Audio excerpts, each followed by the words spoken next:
My name is Maya Evans, and my mother's sighs have shaped my life more than her words ever could. While my older sister, Eleanor, was accepting her promotion to senior vice president at a London hedge fund, I was in my Brooklyn studio covered in clay, trying to salvage a sculpture that had cracked in the kiln. The FaceTime call that evening was predictable. Eleanor's managing a £50 million portfolio now, Mum announced, her voice practically glittering through the screen. At Morgan & Clark. Can you imagine? Dad grunted approvingly from behind his Financial Times. I wiped my clay-stained hands on my apron, the familiar knot tightening in my stomach. Then Mum's gaze shifted to me, the sparkle dimming to patient concern. Oh, Maya, your hands. Maybe if you were more like your sister, she sighed, the sound heavy with generations of unspoken disappointment. You'd have clean nails, a proper salary, and a future we could understand. That sigh, gentle, reasonable, utterly devastating, was the last one. The quiet resentment I'd carried from our London suburb to this New York apartment finally crystallized into something solid. You know what, Mum? I said, my voice eerily calm. You're absolutely right. The next morning, I did something Eleanor would find utterly illogical. I sold my pottery wheel, packed my portfolio, and bought a one-way ticket to Lisbon. The Evans family legacy was built on sensible choices. My parents, Margaret and Charles, were second-generation immigrants who believed in teeth-clenched perseverance and respectability. Eleanor, with her Cambridge economics degree and Savile Row suits, was their masterpiece. She played the corporate game with ruthless grace, her success a direct deposit into their social capital account. I was the unexpected splatter of color on their grayscale blueprint. Where Eleanor analyzed market trends, I felt the story in a piece of wood. I traded a law degree for a ceramics studio in Bushwick, exchanging stability for the precarious joy of creation. To my family, my art wasn't a career. It was a prolonged adolescence.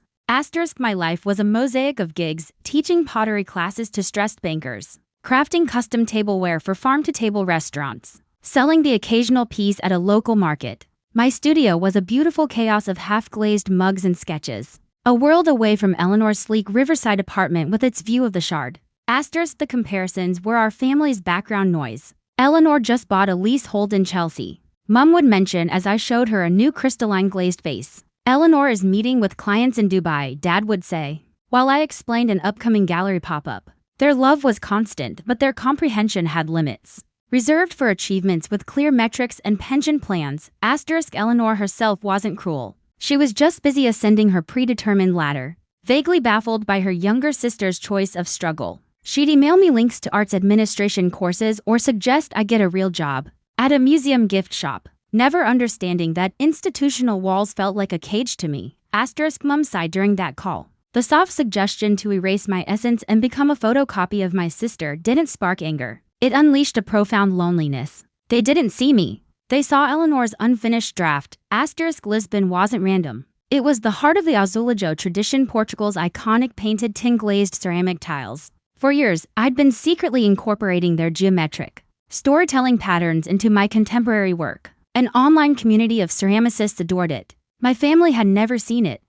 With the money from my sold equipment and a heart full of defiant hope, I booked the flight. I didn't tell them. I packed my favorite tools, my portfolio of azulejo-inspired designs, and a stubborn belief that maybe, just maybe, my version of success was valid. Lisbon was a revelation of light, color, and texture. One rented a small studio in the Moraria district, all worn tile floors and sun-drenched walls. My plan: survive, learn, create. My days were spent in places like the Museu Nacional do Azulejo, studying centuries of ceramic narratives. I wandered the Alfalma district, sketching the iconic blue and white facadas, imagining them recontextualized. At night, I worked on my project series called Urban Fossils, embedding fragments of traditional azulejo patterns into modern, rugged ceramic forms that spoke of urban decay and renewal. I documented everything online. A cracked plate held together with a gold-glazed azulejo river. A twisted sculptural vase with geometric patterns emerging like ancient code. My niche Instagram account, once followed by a few hundred fellow potters, ignited. This fusion is incredible. Where are you working? The light. Followers climbed into the thousands. To fund this, I hustled. I waitressed at a trendy cafe in Cais do Sodré, traded pottery lessons for Portuguese lessons, and sold small pieces to tourists in the Feira de Ladra flea market. The money was tight, but it was mine. Earned on my own terms, asterisk back home, the silence was profound. After a month, my phone rang. It was Eleanor asterisk Maya, have you completely lost the plot? Mum's convinced you've been trafficked. Dad's pretending he's not worried. What is this Lisbon fantasy? Asterisk it's not a fantasy, it's my life. I'm a ceramic artist here. People are buying my work, asterisk buying? How from a stall? Maya, be serious. What about your future? Asterisk this is my future, I said, conviction solidifying. A design blog just featured my work. A gallery in Porto wants to talk, asterisk she went quiet. A gallery? What gallery? She had never asked. I sent her my portfolio link. The call ended with a tight just, don't get scammed, asterisk the rising action crested to months later. A prestigious European design platform, Object and Narrative, featured urban fossils in their new talent spotlight. My inbox became a torrent. Inquiries from interior designers in Copenhagen, requests from a concept store in Berlin, an email from the curated online platform The Crafters Atelier, asking for an exclusive collection. Asterisk trembling, I negotiated my first proper contract. They weren't looking for mass production. They were captivated by my story, the fusion of heritage and contemporary edge. The advance was more than I'd made in a year in New York. Asterisk that evening, I video called my parents. Their faces appeared, lined with worry and disapproval. Asterisk Mum, Dad, I've signed a contract with a major design platform. For my ceramics, asterisk my mother's brow furrowed. A platform? Online, is that secure? Asterisk before I could answer, Eleanor's voice cut in from off-screen. Actually, Mum, she said, moving into view. She looked different, softer. I looked into it. The Crafters Atelier is quite exclusive. They only work with about 20 artists globally. And Maya's Instagram. She has nearly 50,000 followers. Brands are contacting her. Asterisk the stunned silence on my parents' faces was everything. Eleanor, the paragon of tangible achievement, was translating my success into a language they could finally understand. Exclusivity, numbers, brand value. Asterisk it was the first hairline fracture in the wall between their world and mine. Asterisk the climax arrived not with a bang, but with a feature in The Guardian's Weekend Culture supplement. Asterisk a journalist covering the new wave of artisanal revival had found my work. The article, titled Clay and Code, The London Artist Rewriting Portuguese Tradition in Lisbon, wove together my family story, my rebellion, and my artistic fusion. It called my work a poignant dialogue between inherited expectation and self-authored identity. Asterisk my father, who read The Guardian religiously, found it first. Asterisk he called me, his voice uncharacteristically unsteady. Maya, the Saturday magazine. Is this you? Asterisk yes, Dad. Asterisk it says you're one of the most compelling voices in contemporary craft. It mentions your 6-figure collaboration with that atelier. Is that true? Asterisk yes. Asterisk the line hummed with transatlantic silence. I could picture him in his study, the printed article in his hands. Why didn't we know? Asterisk you never looked, I said softly. You only asked when I'd be more like Eleanor. Asterisk that was the climax. The moment their narrative that success had one shape, one postcode, one type of suit collapsed under the weight of printed evidence in their most trusted newspaper.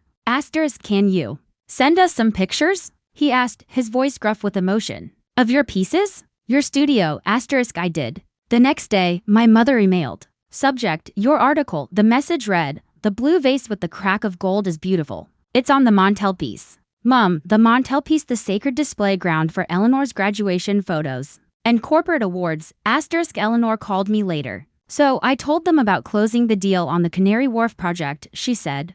A laugh in her voice. And Mum said, lovely, darling. Then immediately launched into how the lady from the charity shop asked for your autograph. After reading The Guardian, asterisk I laughed. A sound that released years of tension. The ultimate family currency, respectability via broadsheet validation, had been deposited in my account. Asterisk I'm proud of you, Maya, Eleanor said.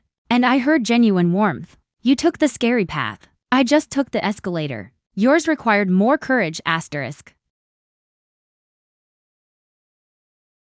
I didn't move back to London or New York. Lisbon's light had seeped into my soul. My contract with the Crafters Atelier led to collaborations with a Danish furniture brand and a commission for a boutique hotel in Porto. I wasn't a struggling artist. I was a sought-after ceramicist with a waiting list. Asterisk the true resolution was sealed during my parents' first visit to Lisbon. I showed them my sunlit studio in Moraria, introduced them to the gallery owner from Porto. They saw my work in a physical, beautiful space, heard the respect in the curator's voice. Asterisk my mother stood before a large installation piece, a wall of broken azulejo fragments I'd collected, recomposed into a map of the Lisbon coastline, glazed in gold where the pieces joined. Asterisk you have your sister's determination, she said finally. Not with a sigh, but with awe. But you have your own language. We were so busy reading hers, we became illiterate in yours. Asterisk no apology was needed. This recognition was the bridge. Asterisk now, our weekly video calls have a new rhythm. Eleanor talks mergers and acquisitions and they listen with pride.